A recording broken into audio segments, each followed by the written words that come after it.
අයිබෝන් කියලා පිළිගන්නවා සොලිඩ් ඩිසයින් එකට මිසින් ගෙනෙන C++ වීඩියෝ සීරීස් එකේ අලුත්ම වීඩියෝ එකට අපි මේ වීඩියෝ එකේ කතා කරන්න බලාපොරොත්තු වෙන්නේ කන්ඩිෂන්ස් ගැන. කන්ඩිෂන්ස් කිව්වම අපි කන්ඩිෂන්ස් වල විදි දෙකක් කතා කරනවා. එකක් තමයි ඔය if else සහ else පාවිච්චි කරන එක විදිහක්. අනිත් විදිහ තමයි switch විදිහට, ඒ කියන්නේ cases විදිහට පාවිච්චි කරන එක. අපි අද වීඩියෝ එකේ කතා කරන්නේ if සහ else පාවිච්චි කරන ආකාරය ගැන.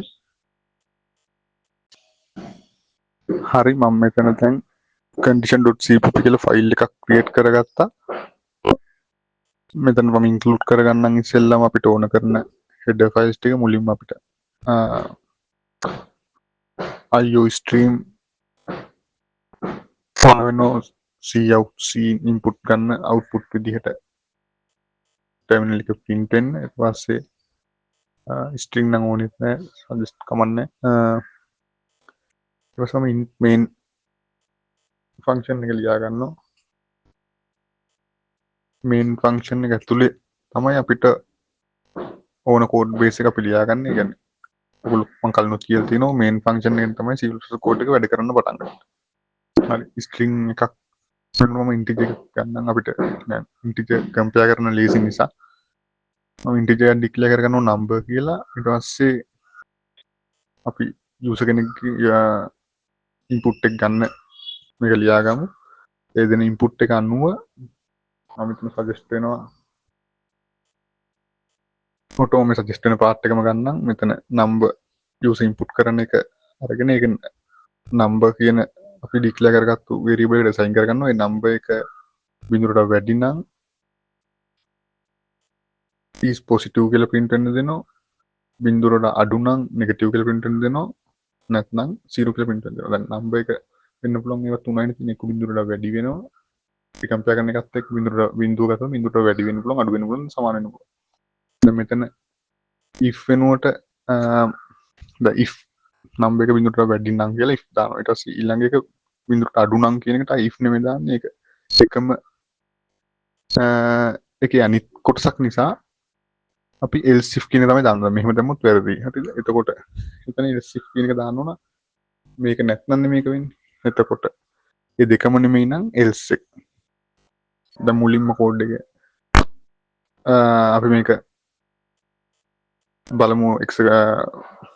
object file එකක් executable binary එකක් හදාගෙන මේක execute කරලා බලමු කොහොමද අපිට input එක ගත් දුන්නාට පස්සේ output එක හම්බෙන්නේ කියලා.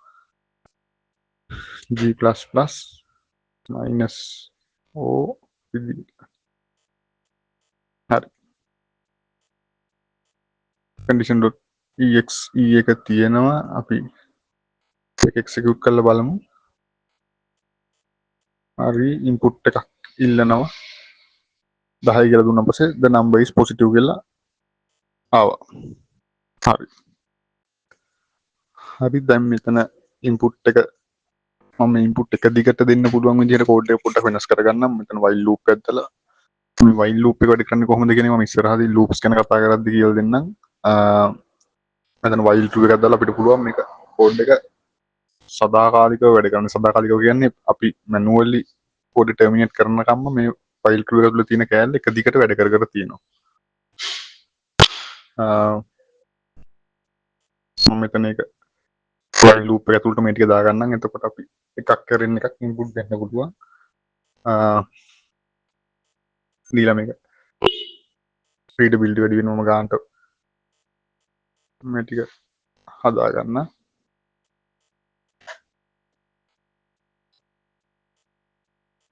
එතකොට අපිට පුළුවන් මෙතනදී මේ input එක දිගට දීදී කොහොමද මේ අපි දෙන input එක අනුව මොන code එකේ මොන කෑල්ලද වැඩ කරන්නේ කියලා තේරුම් ගන්න.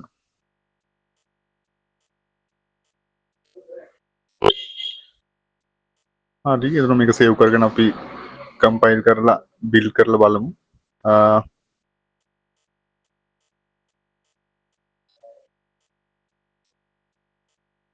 මම executable binary ආයි generate කරගන්නවා මේකෙන්. execute කරලා බලමු. හරි, enter integer දුන්නා මම 3ට හරි 5ට positive ඉන්න 3 වගේ negative බිඳුව දුන්නා 0 මේ විදිහට අපිට පුළුවන් එක දිගට අපි මේක මැනුවල් ටර්මිනේට් කරනකම් එක දිගට ඉන්පුට් දීලා බලන්න කෝඩ් එකේ මොන කැලලද වැඩ කරන්නේ කියලා. හරි දැන් මම මෙතන මේ if condition එක නතුව ටිකක් අපි ඇඩ්වාන්ස් level එකට පොඩ්ඩක් යමු. මම දැන් නම්බර් එක නිකන් කම්පෙයාර් කරන්නේ නැතුව මම ඉස්සෙල්ලා දැන් if එක ඇතුලේ අපි නිකන් නම්බර් කියලා විතරක් දෙනවා. එතකොට වෙන්නේ දැන් නම්බර් එක අපි පෙන්නනම් මෙහෙම දැන් අපි if කියලා දීලා වරහන් ඇතුලේ නම්බර් එක මොකට සමානද විශාලද මුකුත් ගන්න කෙලින්ම නම්බර් එක if නම්බර් කියලා දීලා වරහන වහලා මෙහෙම කන්ඩිෂන් එක දුන්නම් පස්සේ ඒකද කියන්නේ නම්බර් එක තියෙනවා නම් ඒ කියන්නේ දැන් නම්බර් එක තියෙනවා නම් කියන්නේ දැන් ඉන්පුට් එක දෙනවනේ ඉන්පුට් එක දුන්නම ඔය නම්බර් එක සමාන වෙන්න බිඳුවට සමාන නොවන හැම වෙලාවක නම්බර් එක පවතිනවා. හරිද? ඒ කියන්නේ දැන් අපි නම්බර් එකට බිඳුව දුන්නොත් එහෙම නම්බර් එක ඔක නිකන් බූලියන් වැලියු එකක් වගේ තමයි මෙතනදී වැඩ කරන්නේ. බිඳුව හරිද? දැන් true false වගේ true නම්බර් එක බිඳුව වෙන හැම වෙලාවකම නම්බර් එක පවතිනවා. ඒක නම්බර් එක බිඳුව දුන්නොත් එහෙම මෙතනින් අපි බ්‍රේක් වෙලා යන්න දෙමු. බිඳුව වුණොත් නැත්නම් නම්බර් එක බිඳුව නොවුනොත් එහෙම සම්පූර්ණ මේ ටික අයින් කරමු අපි. එතකොට නම්බර් එක බිඳුව නොවුනොත් එහෙම number is existing කියලා print වෙනවා. නම්බර් එක එහෙම නොවේ නම් ඒ කියන්නේ මෙතන චෙක් වෙන එක නම්බර් එක පවතින්නේ නැත්නම් ඒක නම්බර් එක බිඳුව නම් කියන දා මෙතන ඇත්තටම චෙක් වෙනවා. else if number ඊට පස්සේ එහෙම නැත්නම් else number එක non existing එක 0 ඊට පස්සේ මෙතනින් break එකේදී වෙන්නේ if condition එකෙන් කෙලින්ම එළියට පයින්නවා. condition එක කියන්නේ loop එකනොත් එළියට පයින්. හරි කෝඩ් එක break වෙනවා. හරි මම මේක හරි දෙක එන්ටර් කරා number is existing කියලා වැදුනා. හරි බිඳුව දාපු ගමන් number is not existing කියලා break වෙලා යනවා. හරි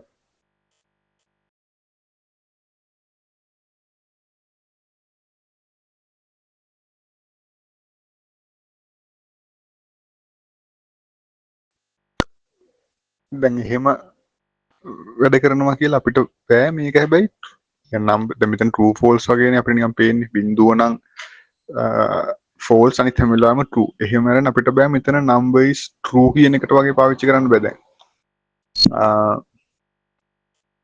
if true වගේ එකක් දුන්නොත් එහෙම හැම තිස්සෙම ඒ condition එක ඇතුළට යනවා. අර while true වගේ තමයි එහෙම නොවුනොත් ඒ කියන්නේ if true එතකොට else එක ඇතුළට කොහොමද යන්නෙම නැහැ. if true නෙමෙයි අපි එතකොට දැන් මෙතන පාවිච්චි කරමු දැන් අපි කලින් බැලුව එකේ number එක නිකන් බූලියන් එකක් විදිහට වැඩ කරා වගේ තේරෙනවනේ. දැන් අපි බලමු number එක true ට සමානද කියලා. හැබැයි හරිනම් එහෙම වෙන්න විදිහක් නැහැ මොකෝ. number කියන්නේ බූලියන් එකක් නෙමෙයි. දැන් number පොඩි බලමු සමානද කියලා බලන්න මෙහිම සමාන ලකුණු දෙකක් දෙන්න ඕනේ. මම මේක එක්සිකියුට් කරලා බලමු ඉස්සෙල්ලා කම්පයිල් කරලා බලමු. කම්පයිල් නෑනේ. අර කම්පයිල් කරලා එක්සිකියුට් කරලා බලමු කොහොමද මේක වැඩ කරන්නේ කියලා. හරි. තුන එන්ටර් කරා number is not existing කියලා ආවා. ඇයි number එක true නෙමෙයි.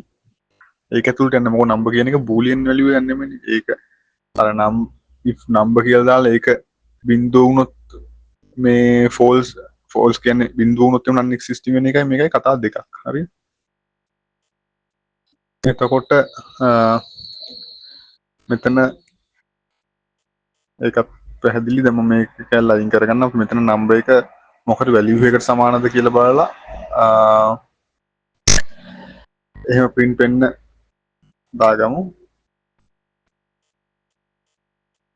දැන් බලමු මෙතන මොකක් හරි අපි බලමු if number එක 10ට සමානද අපිට කොහොම බලන්න පුළුවන්.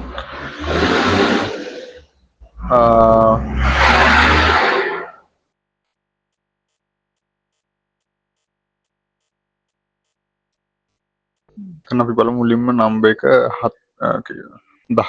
10ට සමාන නම්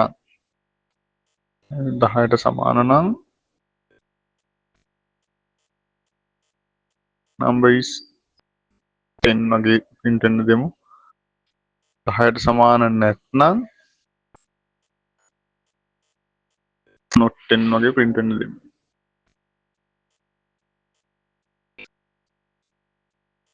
දැන් මෙතන මේ පේනවා පැහැදිලිව අනිවාර්යෙන් සමාන ලකුණු දෙකක් දාන්න ඕන number condition එකකදී ඒක compare කරද්දී.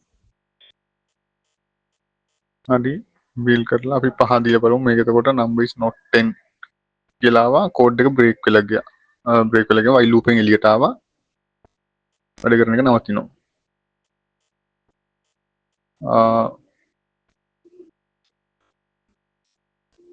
break කරලා අයින් කරලා එක දිගට වැඩ කරන විදිහට මේක හදාගමු. ඊට පස්සේ දැන් බලමු. not 10 5 not 10 10 දීලා බලමු number is 10. හරි. ඒතර මෙතන වෙන්නේ දැන් number is 10 කියන එක ආපු ගමන් ඒක ආයි else එක ඇතුළට යන්නේ නැහැ. එතකොට else එක ඇතුළට මොකක් හරි යනවා නම් ඔය number එක 10ද කියලා check කරනවා. check කරලා ඒක නැත්තම් එහෙමම else එකට පයින්. ඒ විදිහට.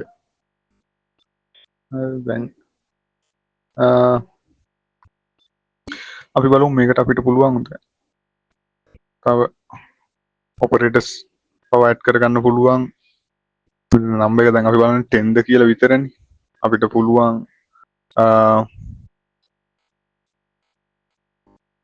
මොනවද අපි කරලා අපි 10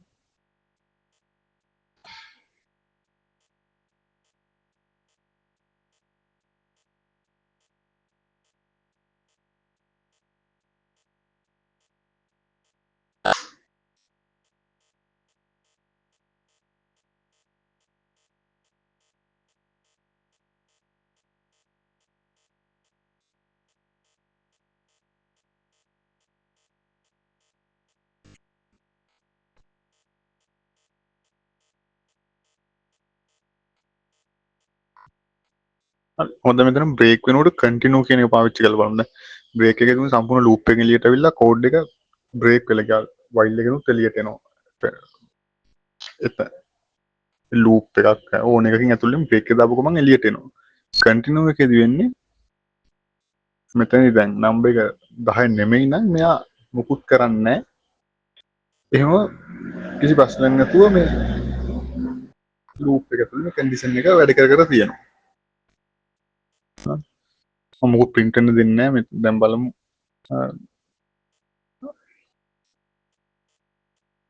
අපි execute කරගමු. දැන් දෙමු අපි 10 කියලා. හරි number is 10 4 දිනුනා මොකුත් print වෙන්නේ නැහැ. 6 දුන්නා මොකුත් print වෙන්නේ නැහැ. මොකද මොකුත් print වෙන්න අපි දාලා නැහැ. continue වෙනවා. ඒ කියන්නේ loop එක කැඩෙන්නේ නැතුව හැබැයි එක දිගට වැඩ කරනවා. break එක දුන්නේ loop එක කැඩලා කෙලින්ම code එක binary එක වැඩ කරන එකම නැවතුණා. මෙතන අපි operator එකක් දාමු. operator දැන් මෙතන operator කියන්නේ මෙහෙම number එක එක්ක 10 එක්ක 20 වෙන්න පුළුවන් එක්ක 30 වෙන්න පුළුවන්. මෙතන මේ operator එක දාන්නේ මෙහෙමයි මේ විදිහට 10 හෝ 20 හෝ 30. ඒකට මේක 10 නම් number is 10 කියලා කරනවා 20 නම් ඒකත් number is 10 කියන තමයි වදින්නේ මොකෝ මම වෙනස් කරන්නේ නැහැ. 30 නම් ඒත් වදිනවා අපි වෙන අගයක් දුන්න ගමන් ඒක continue මොකක් print වෙන්නේ නැතුව continue වෙනවා. හරි මෙතන අපිට මේ 10 හෝ 20 හෝ 30 වෙනකොට එක්ක 10 අපිට පුළුවන් දෙන්න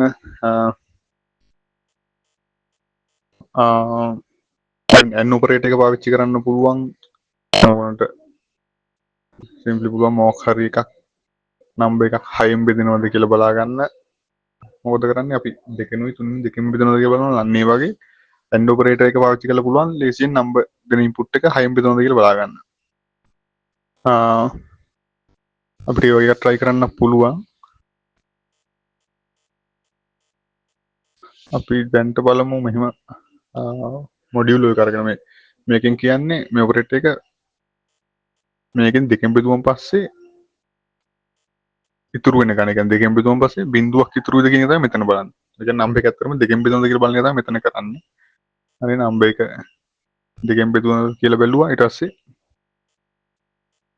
n n එක දෙයක් ගන්න ඕනේ. ඒ කියන්නේ n ඔපරේටර් එකට n සිම්බල් එක දෙපාරක් අපි ඉන්ක්ලූඩ් කරනවා. ඊට පස්සේ නම්බර් එක 3ෙන් බෙදුනද කියලා බලනවා. 3ෙන් බෙදුනද කියලා බලාගන්නේ 3ෙන් බෙදලා ඉතුරු නැති වෙන්න ඕන. හරි ඉතුරු 3ෙන් බෙදලා ඉතුරු බිඳුව නම් number is divisible both 2 and 6. ඔප්පවෙනුට අපි ලියනවා divisible by 6 කියලා. හරි. දෙකෙන් තුනෙන් දෙකෙන්ම බෙදෙනවා නම් විතරයි ඔතන ඇතුළට යන්නේ එතකොට. හරිද? එතකොට දෙකෙන් විතරක් බෙදෙන එකක් වුණත් මෙන්න මෙතනට යනවා. මේක ඇතුළට යනවා. කියන්නේ නම්බර් එක බලනවා මුලින්ම දෙකෙන් තුනෙන් දෙකෙන්ම බෙදෙනවද කියලා බැලුවා.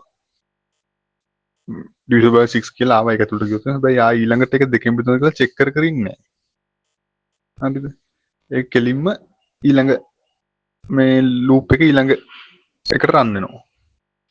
දැන් ඔයගොල්ලන්ට පේනවා අපි දැන් මෙතන රන් කරද්දී ඒක පැහැදිලි වෙයි.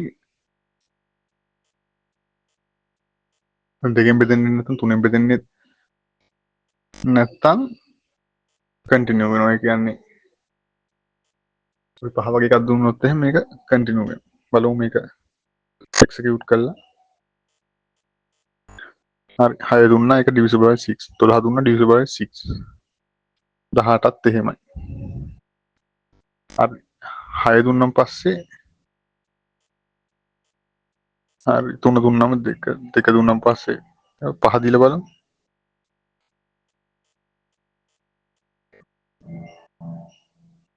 5 දුන්නාන් පස්සේ මුකුත් වෙන්නේ නැහැ කන්ටිනියු. 7 දීලා බලමු. 7ත් දෙකෙන්වත් තුනෙන්වත් බෙදෙන්නේ නැහැ. ආයි කන්ටිනියු වෙනවා. ඔය විදිහට පැහැදිලි. එතකොට අපි දෙකෙන් තුනෙන් දෙකෙන් බෙදෙනවානේ. දැන් 6 දුන්නාට පස්සේ ආයි ඒක තුනෙන් බෙදෙනවද දෙකෙන් බෙදෙනවද කියලා බලවත් ඉන්නේ. හැම මොනොත් එහෙම දෙකෙන් බෙදෙනවා තුනෙන් බෙදෙනවා කියන එක print වෙන්නේ නැහැ. ඒක බලන්නේවත් නැහැ. එලින්ම ඊළඟ ඉන්පුට් එක ගන්න තැනට ආයි යනවා. ඔන්න ඔහොම තමයි if condition එක වැඩ කරන්නේ. අපි ඉතින් කතා කරන්න ඕන break එකයි continue කියන keyword දෙක පාවිච්චි කරන විදිහ. හරි ඒකත් අපි දැන් පැහැදිලි අවබෝධයක් ඇති කියලා හිතනවා. condition වල switch කියන කේස් එක පාවිච්චි කරන හැටි ඊළඟ වීඩියෝ එකේදී අපි කතා කරලා බලමු. සුබ දවසක්.